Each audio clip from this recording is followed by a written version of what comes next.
vamos a pasar a dar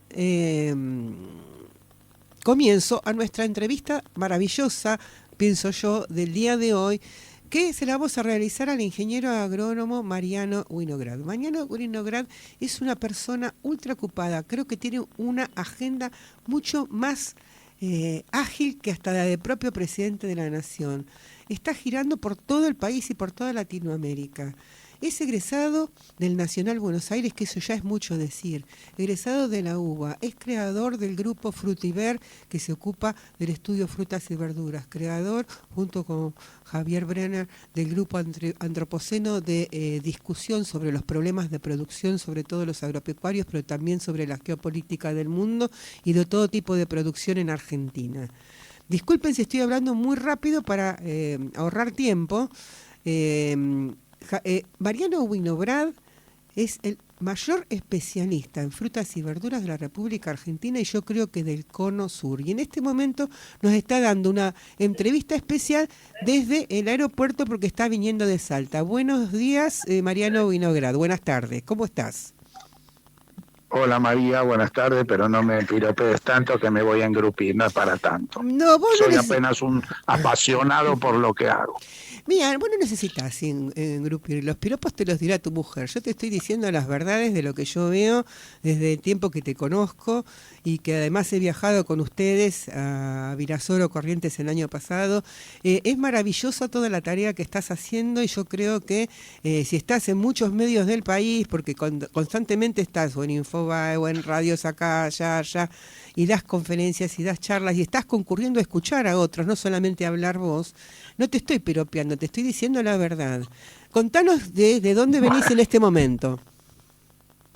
Ahora estoy en el aeropuerto de Salta, acabo de venir de Orán a la mañana, pasé por Urundel, pasé por Colonia Santa Rosa, pasé por Yuto, verificando lo que están haciendo los colegas, bananeros bajo cubierta, agregado de enmiendas orgánicas en los invernáculos, desarrollo de una nueva variedad de palta que apareció acá en el bananal de Yuto, INTA Yuto, amanecí en el hotel de Alto Verde de Orán, ayer estuve dando una charla en el Congreso de Nutrición y anteayer visitando el bananal de Salvita. Esa fue la etapa Salta. Antes, lunes y martes, había estado en Catamarca y Andalgalá. Una semana full, una panzada de fruta y horticultura. Decime una cosa, ¿qué expectativa? Vamos a ir por orden. Recién dijiste del tema de el tema bananero bajo techo. Contanos un poco, contarle a la gente cómo es esto, qué perspectivas tiene de progreso, de exportación, de consumo interno. La banana es un fruto tropical, en el trópico no hay heladas, en consecuencia los frutos tropicales, el cacao, el banano, qué sé yo, la chirimoya, no soportan mucho el frío.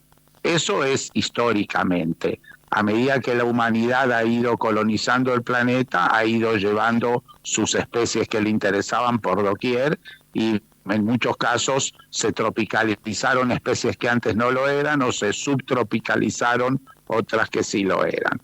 En el subtrópico, en el caso de la Argentina, que está prácticamente toda la Argentina al sur del trópico de Capricornio, en principio todos los años hay heladas. Es cierto que hay microclimas reservados en las yungas, en las faldas de los cerros, donde por una cuestión de pendientes, exposición al norte, vegetación, proximidad a un río, es muy infrecuente la helada. Pero de todos modos, en Argentina no podemos considerarnos Ecuador, siempre cabe el riesgo de una helada. Entonces los cultivos que se hacen tienen que tener esta posibilidad de continuar existiendo a pesar de que cada tanto haya una helada. Si la helada ocurre cada 10 o 15 años, entonces el productor asume el riesgo de que va a haber cosechado varios años y si un año tiene un problema, bueno, lo supera, es un avatar. También, Mariano, debe haber en este momento proyectos de seguros contra ese tipo de cosas. ¿Está el productor en condiciones de pagar ese tipo de seguros? Yo nunca oí de seguros contra heladas, no podría opinar al respecto. Vamos a averiguar, el por ahí me equivoco. productor históricamente se ha preservado haciendo cultivos que son adecuados a la zona. Es distinto que la sequía, que eventualmente es para o granizo, que eso sí es un avatar climático, hasta un automóvil se asegura contra granizo, pero no se asegura contra heladas. No me consta que haya seguro. Seguramente en Lloyds de Londres se puede hacer un seguro contra heladas, pero seguramente va a ser carísimo. Aquí yo nunca lo oí.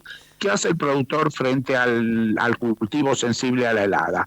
O lo hace bajo invernáculo, o lo hace en el norte, o no lo hace en una temporada.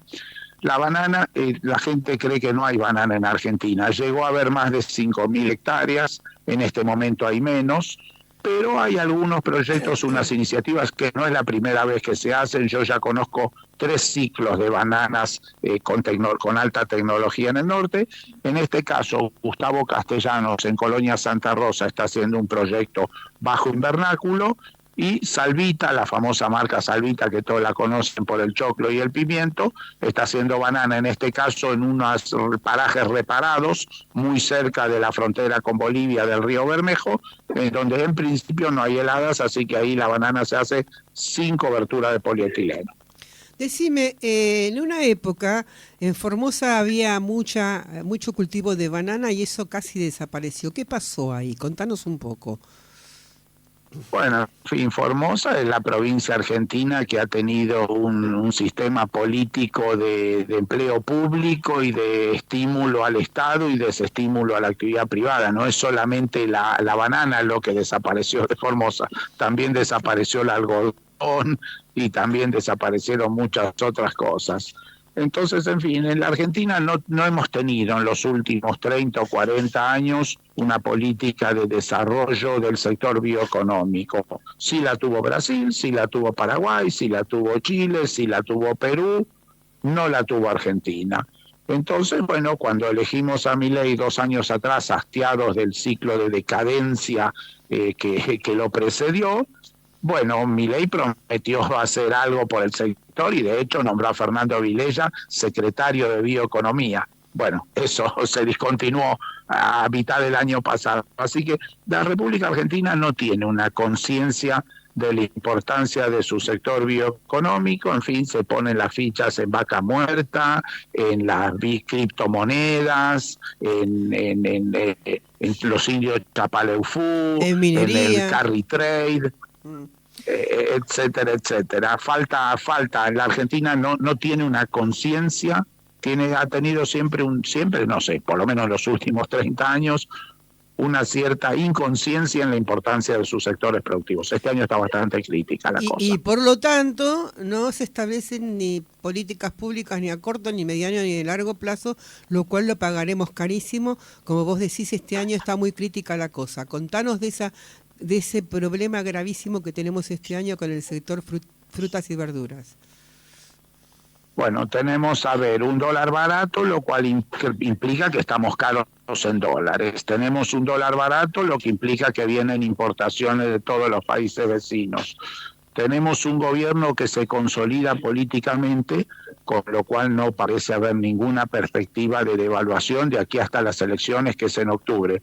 En consecuencia, los chilenos, los brasileños, los paraguayos ya se prepararon para saber que este año les va a ser fácil vender en Argentina, porque justamente si tenemos un dólar barato, entonces estamos con una moneda fuerte y podemos adquirir cosas importadas. Así como la gente se puede ir de vacaciones a Camboriú o de tour de compra de fin de semana al Shopping Arauco en Las Condes en Chile, los importadores pueden traer fruta de los países vecinos. Ya apareció un chitrulo que va a traer peras de la India. Es rarísimo, ¿no? ¿Quién es el señor que trae peras de la India? En fin, de la India no, perdón, de la China. Así que hay mucha fruta importada en el mercado central. De todos modos, nosotros yo tengo más o menos una edad parecida a la tuya. Yo soy del 56 y por lo menos atravesamos 3 ciclos de hecatombe. Uno fue el Rodrigazo, otro fue el de Martínez Dios y la hecatombe de la Plata Dulce y del TM2, y el tercero fue el de Cavallo y el 20 de diciembre del 2011, ¿no? Y en el medio el efecto tequila, siempre... ¿te acordás el efecto tequila, el efecto vodka? Todo eso nos influyó un montón, pero hubo una desorganización del sector. No tanto como los nuestros propios, ¿no es cierto? Entonces hay gente que tenemos la idea de que resolver esto importando cualquier cosa no es una solución. Entonces siempre hay gente que puede decir, bueno, el dólar está barato, reapareció el crédito, hay una perspectiva de que esta vez salga bien. Podría yo apostar a tecnificar mi empresa, hacer lo que no hice en estos 15 años. Esa posibilidad también existe. Depende un poco de la decisión individual, del coraje y también de una acción de conjunto. Se puede organizar un sector, por ejemplo, estuvimos discutiendo sobre almendras en Catamarca y resulta ser que los chilenos nos proponen armar un clúster de 7.000 hectáreas. Te imaginarás que para armar 7.000 hectáreas en Catamarca hace falta que participen propietarios de tierra, inversores, el Estado, la universidad, los bancos, el INTA, los trabajadores. Y proyectos de riego también. Bueno, hoy día hay los proyectos de riego como se hacían antes o como vimos en Perú, que el Estado argentino haga una represa en un lugar y junte agua y desarrolle un valle, yo creo que no existen más. De hecho, las dos represas de Santa Cruz, que creo que se siguen llamando Kirchner y Zepernik, en la vida se habló de regar. Salto Grande tiene una represa que tendría que tener un área de riego inmensa, no se riega nada. De Yacyretán, los paraguayos riegan de todo, nosotros nada. De modo tal que, en fin, la fantasía de que el Estado argentino va a poder hacer honesta, idónea y eficazmente lo que no hizo en los últimos 50 años, yo creo que esa idea la tenemos un poco descartada. Ahora, que el Estado argentino podría hacer cosas modernas que corresponden al siglo XXI y tal vez es necesario que las haga. Yo creo que eso es lo que votamos en la elección, un cambio en la racionalidad del Estado argentino. Bueno, lo estamos discutiendo ahora, no lo tenemos muy claro. Tenemos muchos puntos que tocar, por eso reservé bastantes minutos para hacerte una entrevista a vos. No sé por dónde empezar, pero sí me encantaría que le explicaras a la gente de la gira que hicieron ustedes por Perú, donde yo vi que invertían no solamente fortunas en estas cuestiones de cultivar bajo techo, sino también en riego, y la variedad de productos y la diversificación y la mano de obra de ellos. ¿Podrías explicarle un poco a la gente qué es lo que viste en Perú? Bueno, a ver, yo por primera vez estuve en Perú en el año 71. Tenía 15 años, se murió mi abuelo, el papá de mi mamá, y mi hermano quiso ir a Nueva York y yo quise ir a Perú. Así que anduve por Machu Picchu cuando no había nadie. Por aquel entonces en la sierra de Perú estaba lleno de una gente con unos vestidos de colores tocando sikus y erkel, y había allá arriba de la montaña unos señores agachados con un arado de madera cultivando papa y haba.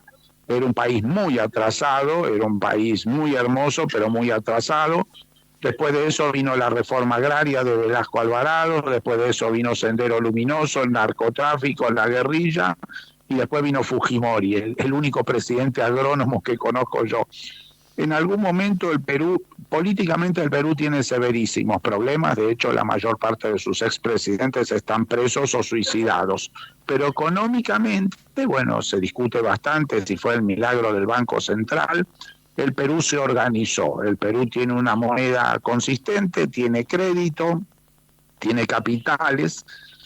Ahora bien, tiene sus claroscuros, no es que todo es brillante. Esta gente que durante miles de años vivía en las montañas, en el atraso más absoluto y hasta en el feudalismo, entre la reforma agraria y la violencia de Sendero Luminoso, emigró de su tierra y se fue a la costa. En la costa del Perú es donde se inició la agricultura hace 10.000 años atrás. Lo que pasa es que luego pasó por un periodo de larga decadencia. Cuando con la combinación de política, economía, tecnología, agronomía y mercados aparece la oportunidad de cultivar ese desierto, entonces explota un Perú exportador que, en fin, todo surge de algún lado y va hacia algún lado.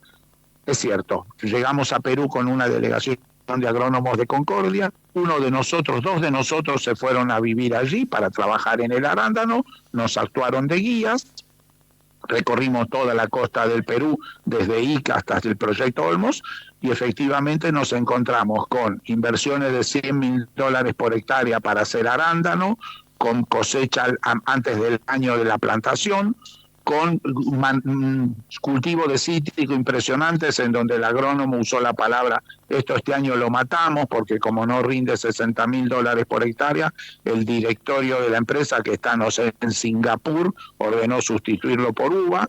Nos encontramos poblaciones que casi podrían parecerse una villa miseria o algo así, ellos usan otra palabra, pueblos nuevos, que son de gente que bajó de la sierra miserable corrida por la guerrilla hace 20 años atrás, y que hoy, en principio, en lugar de estar esperando un plan, se levantan a las 3 de la mañana y van a cosechar en colectivo, que los llevan a veces a 200 kilómetros y vuelven a la tarde a su casa.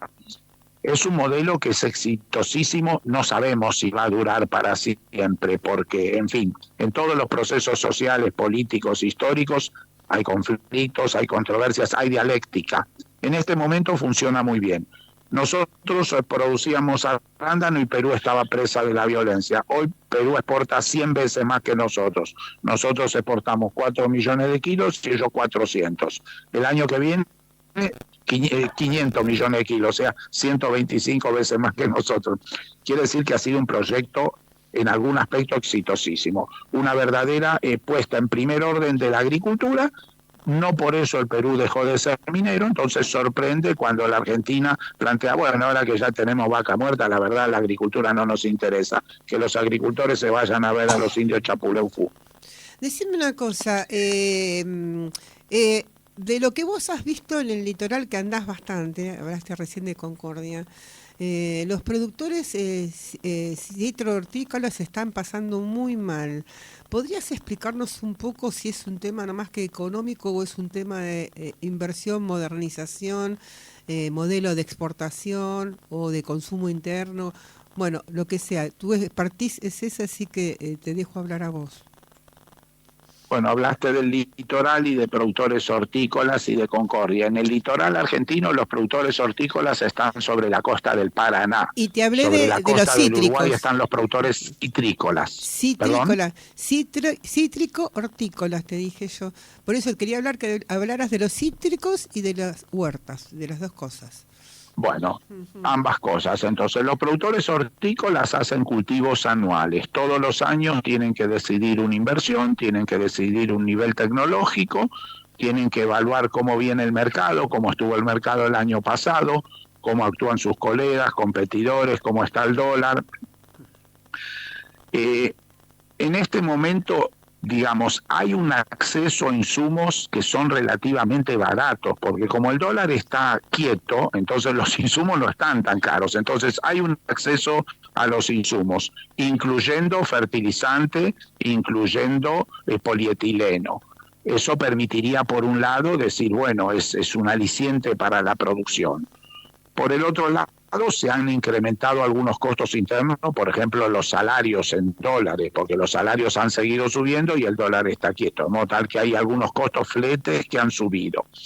Tenemos un contexto recesivo en el mercado central, hace un mes y medio que no se vende nada, es un poco difícil de entenderlo, dónde está la plata, dónde está la gente que come, pero al menos en el mercado central se vende muy poco. Y está el aliento en la nuca de la importación. Ahora, el productor que un año decide, bueno, este año no siembro más, al año que viene no tiene cómo recuperarse, es imposible volver a ser productor si uno ha dejado un año de hacerlo. Entonces el productor siempre tiene que seguir. Ahora, dependiendo de con qué coraje, con qué equipo profesional, con qué conocimiento y con qué nivel de financiamiento funciona, bueno, toma la decisión, bajo un cambio, subo un cambio, renuevo toda mi tecnología. Eso esencialmente el productor hortícola. El productor citrícola tiene un cultivo perenne, no decide de un día para el otro, tiene un cultivo que ya viene hace varios años. Como hay una enfermedad llamada HLB en el mundo que diezmó las producciones citrícolas de Florida y de San Pablo, el jugo de naranja tuvo un repunte. Esto, mientras que el jugo de limón y el limón tuvieron un retroceso, el jugo de naranja y en consecuencia la naranja tuvieron un repunte. La situación de la naranja no estuvo tan mal hasta el año pasado. Ahora bien, si la Argentina necesita desarrollar su industria de jugos de naranja, tiene que hacer grandes inversiones, hay que resolver el tema sanitario porque el problema del HLV, que ya está en Chajarí y no está en Concordia, en cualquier momento avanza. Entonces los países del mundo que están discutiendo su crisis naranjera buscan nuevas áreas. Entonces los de Florida se mudan al oeste, los de San Pablo para Mato Grosso, se hacen grandes decisiones que exigen grandes inversiones, articulación y perspectivas. No, de eso no tenemos mucho. ¿Qué me podés hablar del Alto Valle de Río Negro? Del Alto Valle de Río Negro puedo decir que cuando yo me recibí de agrónomo el 79 era de una pujanza y de una importancia mundial, exportando manzana y luego pera, y puedo decir que cuando estuve en San Joaquín, Brasil, hace un par de años atrás, me encontré un japonés que decía que él había sido un huérfano de guerra y que como no tenía dónde vivir, el gobierno japonés después de la guerra lo cargó en un barco y lo mandó a Brasil para que se hicieran cargo de él los de la cooperativa Cotilla. Cuando esa cooperativa yo la conocí, todopoderosa en los alrededores de San Pablo. Cuando llega ahí lo mandan a la montaña de Santa Catarina para hacer lechuga en verano. Como él era bastante arisco, se puso a hacer semilla de papa. Un buen día llega el delegado del emperador de Japón y dice, cuando el general MacArthur ocupó Japón y se encontró con el huerto de manzana Fuji del emperador y dijo, ¿qué es esta basura? Manzana Fuji, saquen todo, acá vamos a poner Red Delicious. Pero como el jardinero era leal al emperador, se llevó la manzana Fuji al otro lado del monte y cuando llegó a San Joaquín dijo, este es el lugar para plantar manzana Fuji. Hoy tienen 35.000 hectáreas y nosotros tenemos 30.000. Así que para analizar la historia del Valle del Río Negro no se puede analizar en los últimos 12 meses de Milei. Hay que analizar un proceso de estancamiento primero y deterioro que lleva 40 o 50 años. Es largo. Y para revertirlo hace falta un plan estratégico probablemente a 40 años, que hay que empezarlo ya, pero que tiene que tener una perspectiva de 40 años. En el interín Chile hizo todo, sustituyó la manzana por la cereza, ahora por la avellana y la almendra. En fin, la cantidad de procesos productivos que acometió Chile en los últimos 40 años y que no acometimos nosotros. Ferrero Rocher llegó a Chile y a la Argentina al mismo tiempo. Instaló un vivero en cada país hace 20 años con el proyecto de tener 10.000 hectáreas de avellanas en cada uno de los dos países. En Chile tiene 30.000 y acá tiene 800.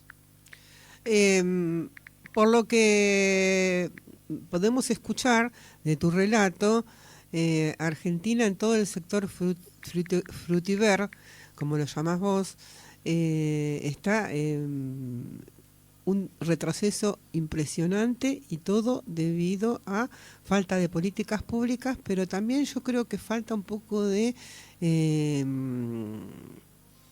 voluntad de asociarse y de pensar todo el sector, que es variado, es muy variado, y de realizar actividades cooperativas. ¿Vos qué pensás con respecto a eso? Parecido que vos, cuando hacemos toda la crítica al Estado hay una cuestión de síndrome de Estocolmo. Si el Estado es tan mediocre, ¿cómo seguimos esperando algo de ellos? Es un poco ingenuo, no va a ocurrir eso. Entonces tenemos que tomar la cuestión en nuestras manos.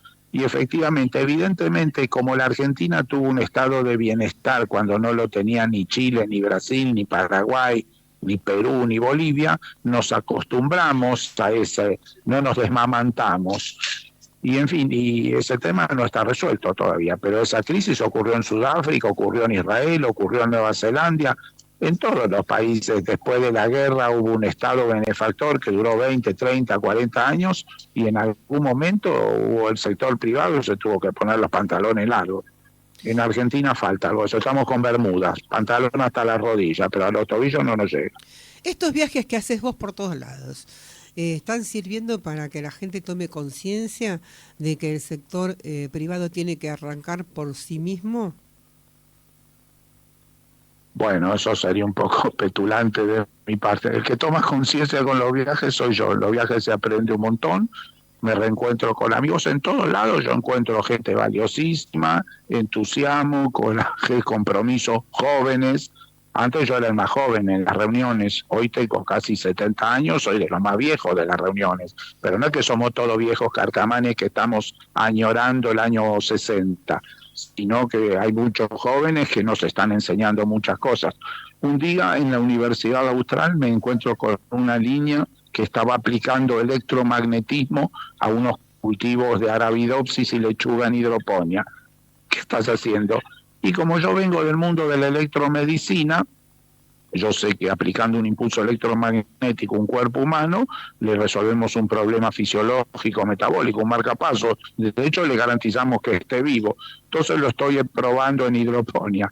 Las cosas que vienen ahora en conocimiento de manejo biorracional, de hongos, de microorganismos, de agregado de enmiendas, etcétera, es gigante, de hidroponía, de luces, lo que hemos aprendido de los del cannabis, que hacían una agricultura clandestina en el ropero y sabían de fotosíntesis más que un agrónomo.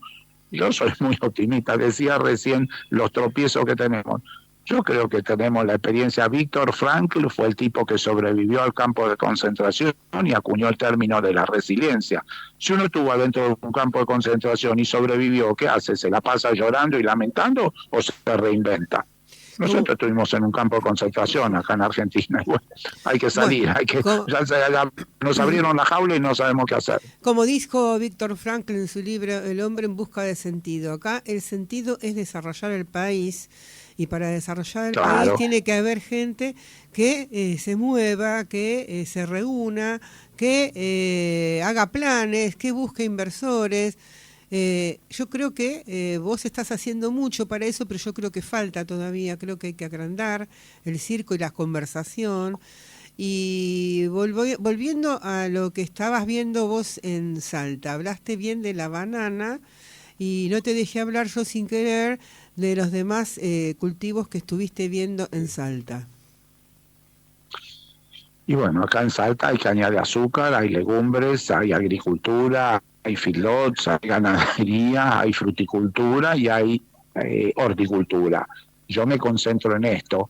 Entonces vengo ahora de Orán, que es en el norte de la provincia, veo un proyecto bananero muy grande de un productor que Salvita es un líder y se decide a implantar 2.000 hectáreas de banana, son 60 millones de dólares. Vemos los invernáculos, que es un proyecto más pequeño, pero que propone incorporar tecnología. Ver a los jóvenes discutiendo qué hacer con la horticultura bajo cubierta, con el suelo, con la microflora del suelo. En fin, está lleno de gente que está haciendo cosas. No tengo muy claro tengo bastante claro que la República Argentina tiene un Ministerio de Agricultura que está un poco ausente, tiene un INTA que está en crisis y unas universidades más o menos. Así que todo el sistema institucional está crujiendo un poquito. Que hacía falta una renovación, hacía falta, pero también hace falta un plan, un sentido. ¿Qué hacemos con la universidad, con las autoridades, con el SENASA? Está un poco confusa esa parte, ¿no? Bastante confusa. Bueno, se necesita planificación y otro tipo de funcionarios, pero también se necesita el deseo. Yo creo que en el gobierno nacional hay desconocimiento total de lo que estamos hablando y les falta el deseo y como vos dijiste, se conforman con el tema de vaca muerta, la megaminería y algún litio y quizás algo de lo tecnológico, pero esto es esencial porque Argentina se muere si no se trabaja en el sector agrícola. Bueno, pero lo que pasa es que si uno no tiene ni deseo ni conocimiento, está muerto. No se puede ser humano y no tener ni deseo ni conocimiento. En todo caso, uno tiene que complementar su deseo con el de los otros y tiene que enriquecer su conocimiento, que siempre es limitadísimo, con el conjunto del conocimiento. Hay que articular. Si uno no tiene ni deseo ni conocimiento, no puede gobernar un país. Bueno, estamos bastante complicados. Bastante. Pero al mismo tiempo, si apelamos a Víctor Frankl, probablemente era necesaria una crisis muy grande para salir, porque fíjate a los norteamericanos, ¿a quién se le ocurre que la solución de Estados Unidos es la tontería que dice el señor Donald Trump? Están en una... Y Rusia invadir un país de al lado. En América Latina estamos como el tuje, pero a nadie se le ocurre invadir el país de al lado para resolver sus problemas. No, por suerte. Eduquemos a nuestros hijos, nietos y bisnietos No, para pero el no futuro. parece. Vos temerías que acá surja una ultraderecha que proponga que los problemas de Brasil se resuelven invadiendo Paraguay o Bolivia. Es inimaginable eso en Sudamérica. En el siglo XIX sí tuvimos esos padecimientos, pero ahora acá en Sudamérica ese tipo de ridiculeces no las suscribimos. Contanos cómo progresó Paraguay. Sabemos que tu esposa es paraguaya y vas mucho para allá. Es impresionante el crecimiento del Paraguay. ¿Querés hacernos un resumen? Y sí, se plantea el país de los 310, tiene muy bajos impuestos, tiene un gran crecimiento y tiene muy baja inflación. Entonces, lo que probablemente podría llevar a un ultraliberal a decir, bueno, lo que tenemos que hacer es igual que en Paraguay, bajar los impuestos y de acotar la inflación y crecer. Yo creo que el Paraguay parte de una situación con menos infraestructura y bienestar y seguridad social que la Argentina. Entonces ha tenido un ciclo de crecimiento. Ese ciclo sí, hay un entusiasmo, una juventud.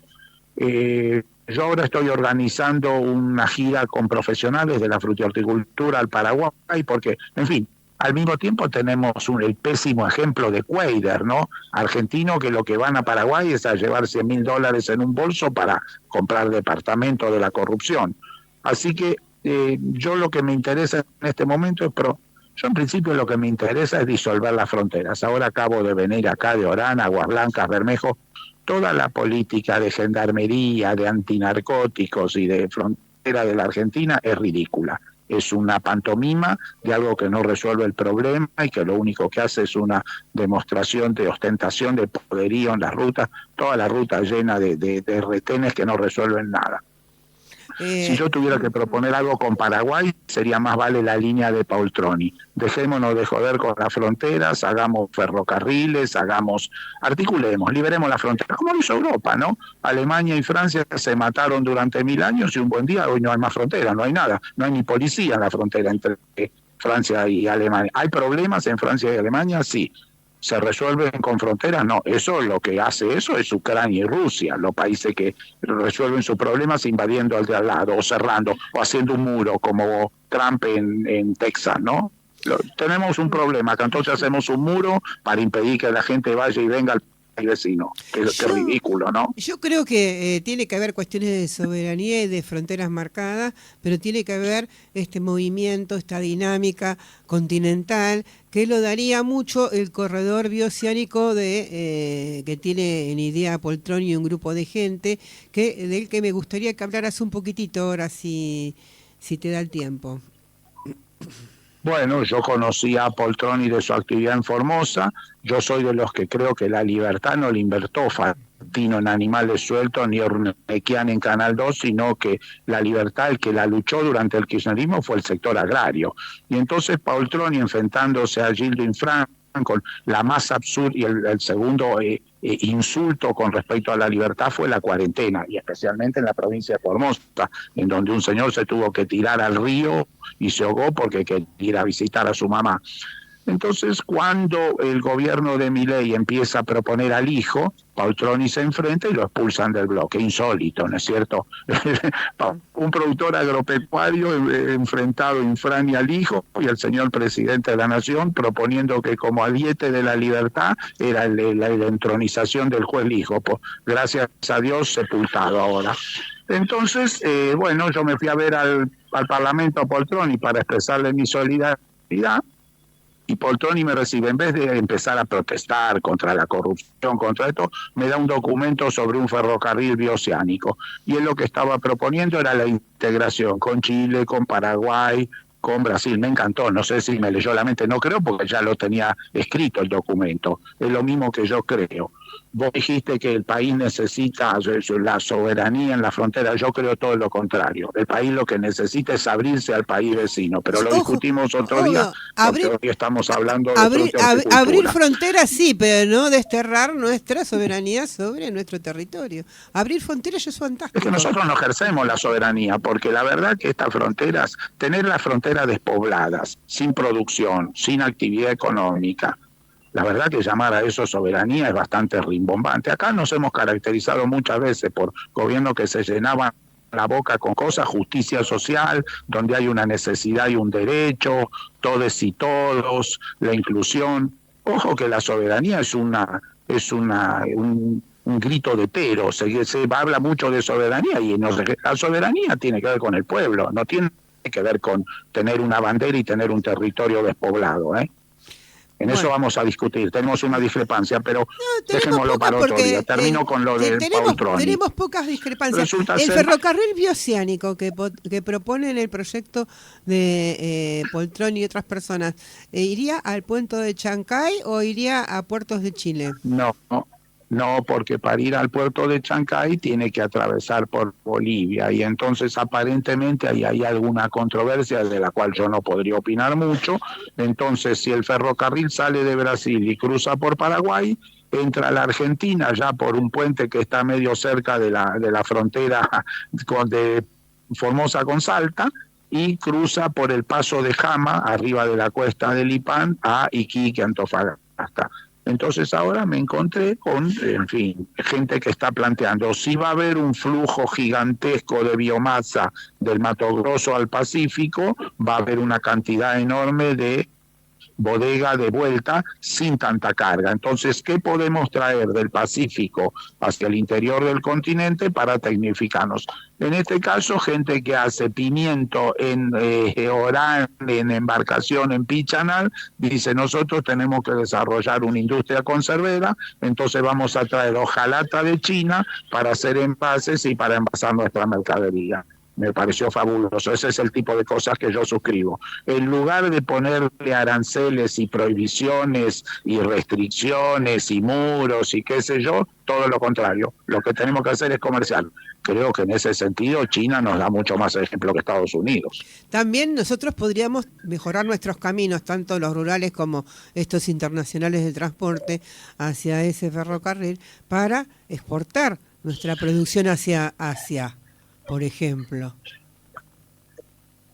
Vos querés decir que los caminos de Argentina están decrépitos, es cierto. Es un desastre. A que se debe, entiendo que en el tiempo de Menem, hace ya 30 o 40 años, se privatizó Vialidad Nacional con la idea de que se iba a resolver este problema. No se resolvió. No quisiera opinar sobre algo de lo que no soy experto, pero efectivamente los caminos argentinos están calamitosos.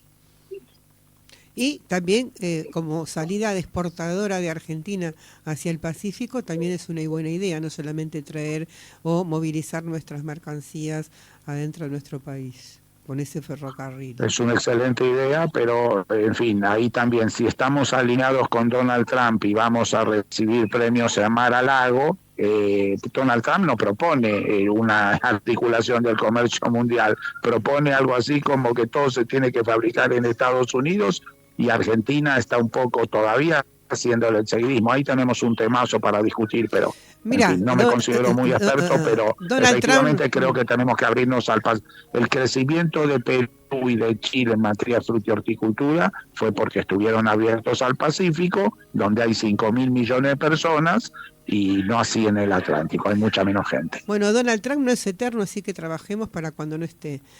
Porque para Muy hacer buena todo idea, un muy buena idea, muy buena tenemos idea.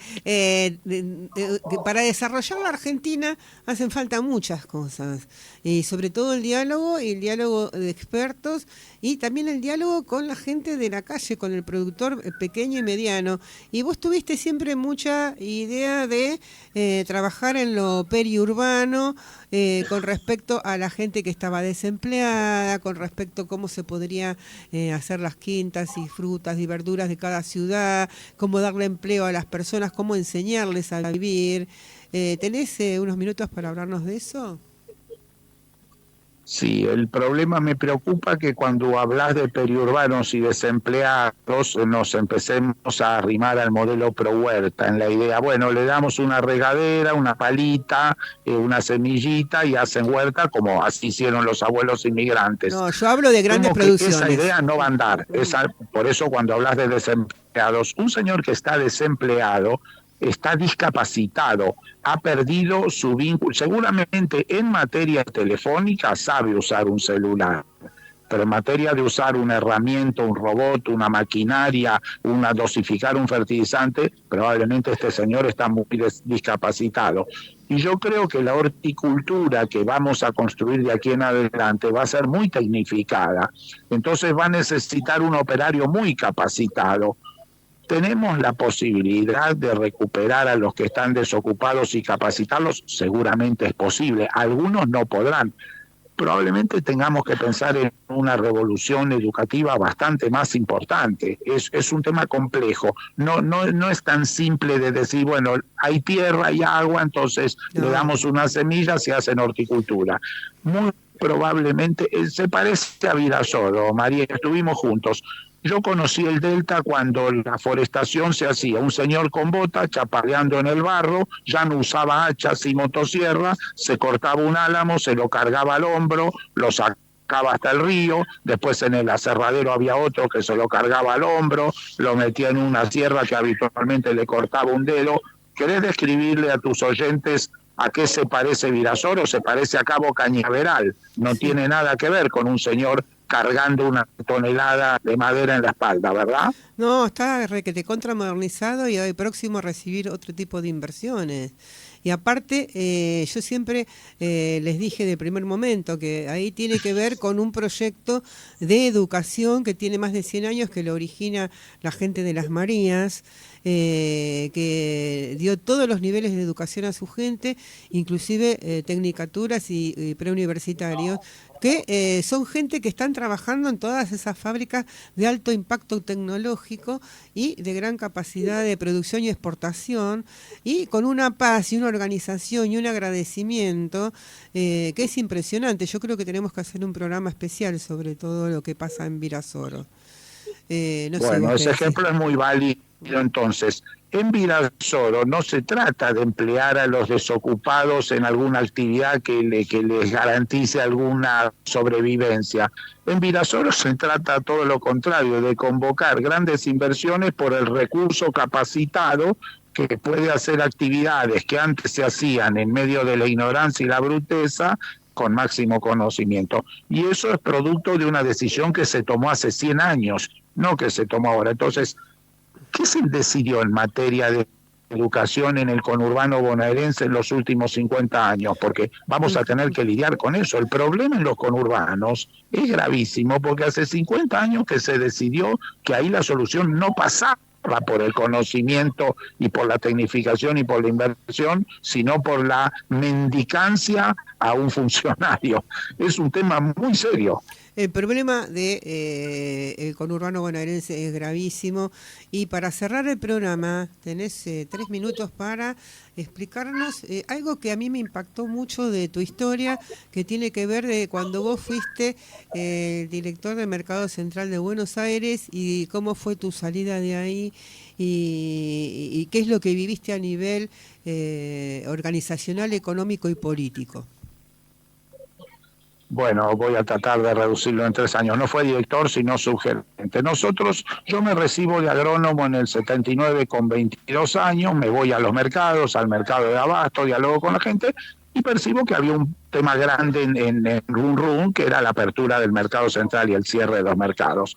El mercado central en el 79 ya estaba construido, lo había terminado de construir la dictadura, un costo de $600 millones, y no se inauguraba porque había una porfía entre la aeronáutica y el ejército. La aeronáutica, Cacciatore, gobernaba la ciudad y quería cerrar los mercados de capital, que no eran solo el abasto, sino varios otros, y el ejército, el general Ibérico Sanján, que no quería cerrar los mercados del conurbano.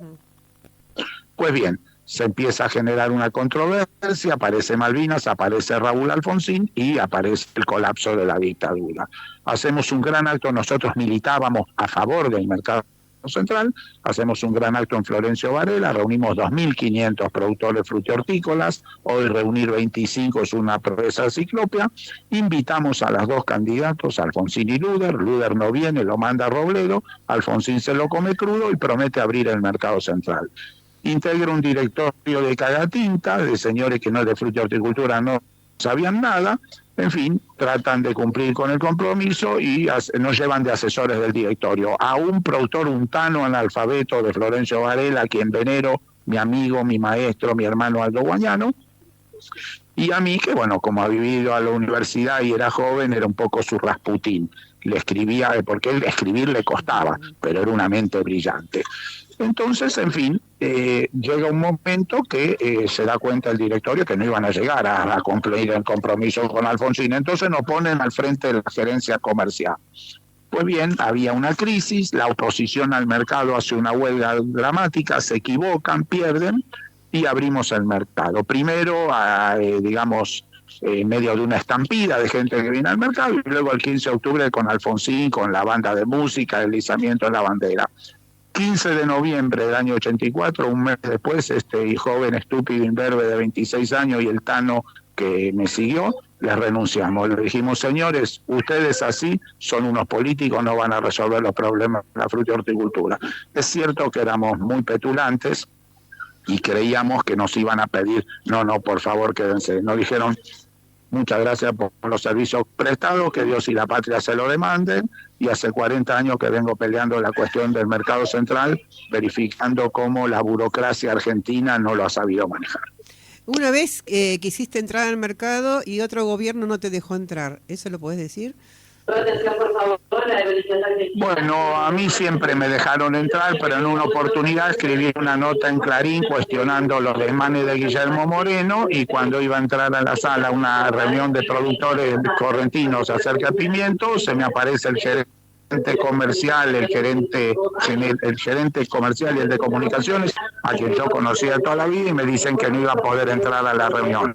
Le digo, ¿quién dijo eso? El gerente general. Díganle al gerente que a Mariano Winograd no lo sacan del mercado central, y que si me quiere decir algo venga él, y que además el que se tiene que ir es él porque no sabe nada de esto. Bueno, al cabo de un rato me sonó el teléfono, salí de la sala y me rodean 4 señores grandotes increpándome que quién era yo, de que por qué había escrito una nota en el diario Clarín en contra de Guillermo Moreno, y lo más ridículo de todo, que por qué había escrito en el diario Clarín, porque ustedes se acuerdan que el señor Néstor Kirchner nos decía qué diario podíamos leer y qué diario no, ¿se acuerdan? Eso ocurrió hace muy poco en la República Argentina. Cacafano decía qué diario podíamos leer, ¿se acuerdan? Qué desastre. Bueno, entonces, en fin, los enfrenté, era tan ridículo, yo no los entendía, la verdad, yo no podía entender cómo alguien me increpaba por el diario que yo leía. Así que les dije, miren, señor, ustedes se creen que son la Gestapo y son unos 4 de copas. Entré a la sala y me dio algún miedo, le pedí a alguno que me acompañara para ir a mi auto, nadie me quiso acompañar, todos estaban acobardados hasta que el amigo Luis Bresa, quien venero, que todavía es productor en Corrientes, me acompañó al auto. Esto indica cómo este fascismo a la violeta que profesan algunos tiene su efecto. La gente se amedrenta y eso hace atrasar las cosas. Mariano, muchísimas gracias por la entrevista. Se han sentido unos ruidos raros que deben ser del aeropuerto que estabas, así que así están llamando, sí. Están llamando que tengo que embarcar, así que un abrazo muy grande, gracias por la entrevista, y te quiero decir una cosa, te felicito por pensar siempre en el desarrollo de la República Argentina y pensar en tus congéneres para que Argentina sea un país exitoso, sin hambre, sin pobreza y con todo el mundo feliz. Gracias, Mariano. No hay nada por la que felicitarme, es un privilegio que tengo, poder creer, amar y pensar en mi país. Muchas gracias, un privilegio que disfruto con mucho placer.